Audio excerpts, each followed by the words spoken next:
Before we begin, listen closely. If a hallway suddenly felt too long, or the air turned to still, you might already be closer to it than you think. Welcome to Tales of the Dark.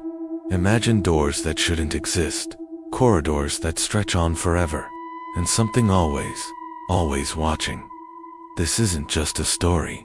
For some, it's a reality they can never escape. A place whispered about in the darkest corners of the internet, a glitch in the fabric of our world. This is the Backrooms, the yellow maze that hunts you. It's a name that might sound familiar, but the truth is far more terrifying than any meme or urban legend. It's the unsettling feeling you get when you re-alone in a familiar place that suddenly feels wrong. It's the hum of fluorescent lights that seems to buzz just a little too loud. For most, it's a fleeting sensation. For the unlucky few, it's the beginning of the end. And we might just have the first recorded proof of someone crossing over. This was discovered in an abandoned storage facility just outside Dayton, Ohio. Officials who analyzed it called it an elaborate fake, a clever hoax designed to scare people. But the locals, they knew better. They talked about the disappearances, the strange occurrences around that part of town. They say people sometimes just fall out of reality there. Some never return. Some are replaced by something else that looks just like them. The recording you are about to see is unedited. It's raw footage from a standard VHS camcorder, found caked in dust and something else. Something that smelled vaguely of damp carpet and ozone. The man in the video has never been identified. He is simply known as the first one we have on tape. Watch closely. What you're seeing isn't a film set, according to those who believe. It's a place you can knocklip into, fall through the floor of our reality and wake up in theirs. The legend of the Backrooms describes a non-Euclidean space, a labyrinth of interconnected rooms that defies all logic. Endless yellow halls, sickeningly monochrome, under the constant, maddening hum of flickering fluorescent lights. The floors are covered in damp, musty carpet that squelches with every step. The air is thick with the smell of old paper and mold. They say if you're ever walking down a corridor and a wall feels too soft to the touch, or a doorway appears where one shouldn't be, don't go through it, because if you do, you might wake up here, alone. But you are never truly alone in the Backrooms. Something is always there with you. You might not see it, but you will feel it. A presence just at the edge of your perception, a shadow that moves when you don't look. And it's always getting closer. Over the years, fragmented accounts have surfaced online, desperate messages posted from borrowed devices, garbled audio files, and corrupted video clips. We've collected some of the most credible eyewitness records. These are voices of survivors, or perhaps victims, sharing their last known experiences. Listen, the air smells like mold and old paper. It's a smell that gets into your clothes, into your skin. You can't wash it out. The buzzing, God, the buzzing never stops. It's in your head even when you try to sleep. You can't sleep here. You can't ever let your guard down. Something follows you. It never walks. It just appears. One moment, the end of the hall is empty. The next, it's there. Closer, you run, you turn 1,000 corners, and when you finally stop to breathe, you look back, and it's there again. Even closer this time. It doesn't have a face you can recognize, just a shape that's wrong. I saw myself. I swear to God, I was walking down a hall, and I saw myself coming toward me from the other end. It was wearing my clothes, it had my face, but it was smiling.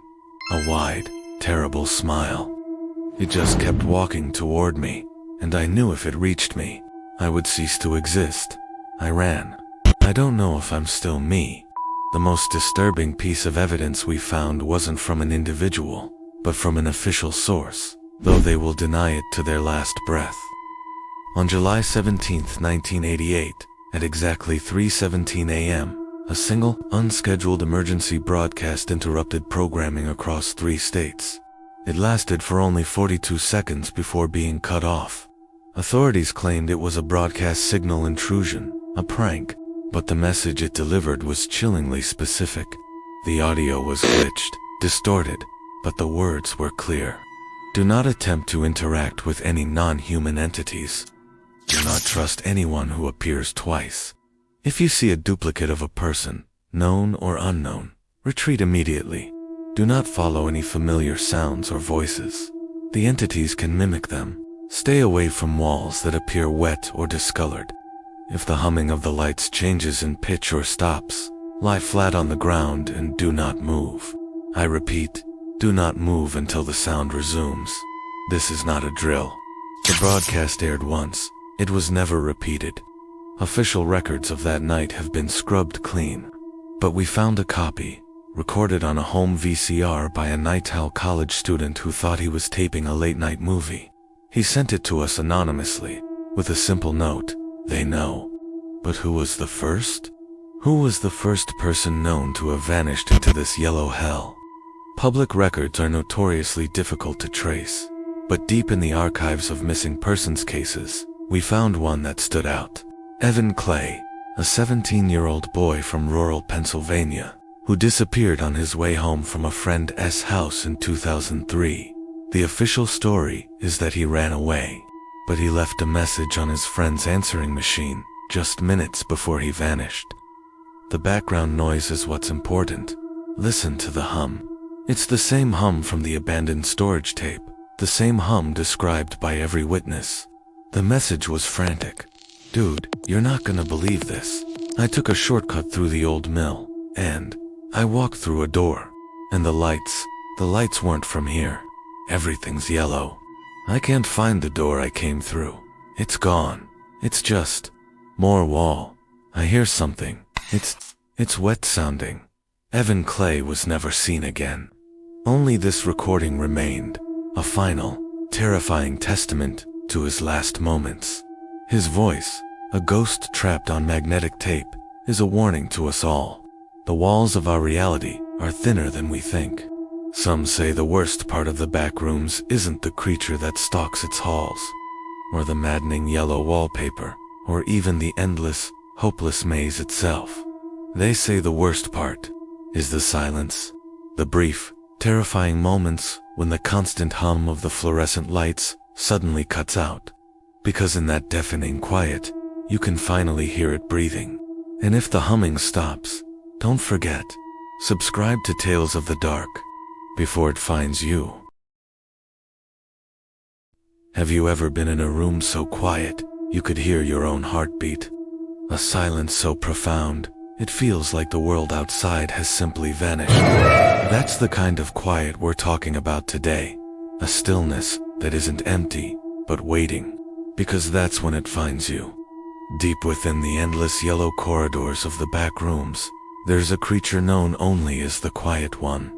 It doesn't hunt with sound. It hunts sound itself. It appears only in total, absolute silence. Imagine being lost, every nerve on fire, your only instinct screaming at you to call for help. But you can't. You can't even allow yourself to breathe too loudly. The Quiet One drags itself along the stained carpets, its form shifting in the low light, a grotesque silhouette against the humming fluorescent bulbs. It's drawn to the stillness, a predator that makes silence your greatest enemy. Every creak of the floorboards, every rustle of your clothes, is a gamble. But the true terror begins when all sound ceases, when the buzzing of the lights fades, and the only thing left is the suffocating quiet. That's when you know it's close. That's when you see it, crawling out from the corners of your vision, a thing made of shadow and dread. It doesn't want to scare you. It wants to make you part of the silence, forever. But what if the thing that comes back isn't a monster, but someone you love? Police files are filled with strange cases, but none are quite like this. A mother, her face a mask of confusion and fear, sits in a sterile interview room. She tells the detective, "My son came back." But he wasn't him. Her boy, missing for 3 days, had reappeared in his bedroom without a scratch. But something was wrong. His eyes were vacant, his smile was just a little too wide. He'd sit in his room for hours, staring at the wall. And he kept asking the same chilling question. over and over, in a monotone voice that wasn't his own. Do you remember the yellow rooms? He didn't recognize his family, his friends, his own reflection. He was a perfect copy, a replacement. This entity, known as a doppelganger or skinwalker in Backrooms lore, is a terrifying possibility. It takes the place of those who get lost, integrating seamlessly into their lives. It learns from their memories, mimics their habits, but it's just an act. Behind the familiar face is something alien, something that has seen the maddening geometry of the Backrooms and has brought a piece of it back. It lives your life, but it's not you, and the real you is still trapped, wandering the yellow halls, while a stranger sleeps in your bed. If you thought the endless yellow hallways were bad, you haven't seen anything yet. For those unlucky enough to clip through reality in the wrong place, they might find themselves submerged in level 7. It's an ocean with no surface and no bottom, just an infinite expanse of dark, lukewarm water. The only structures are strange, half-submerged rooms, connected by flooded hallways. The air is thick with the smell of wet concrete and something else, something metallic. Floating in the depths, you'll see things. Skeletons, perfectly preserved, drifting aimlessly in the currents. Furniture from 1,000 different eras, suspended in time. But you're not alone. The walls themselves seem to be alive. They pulse with a slow, rhythmic beat, like a giant, submerged heart. And the water watches you. Explorers who've made it back speak of a colossal entity, a leviathan of unimaginable size, known as the Thing on level 7. Its true form never seen, only hinted at by the immense pressure waves that can crush a person in an instant. It's a constant, suffocating paranoia.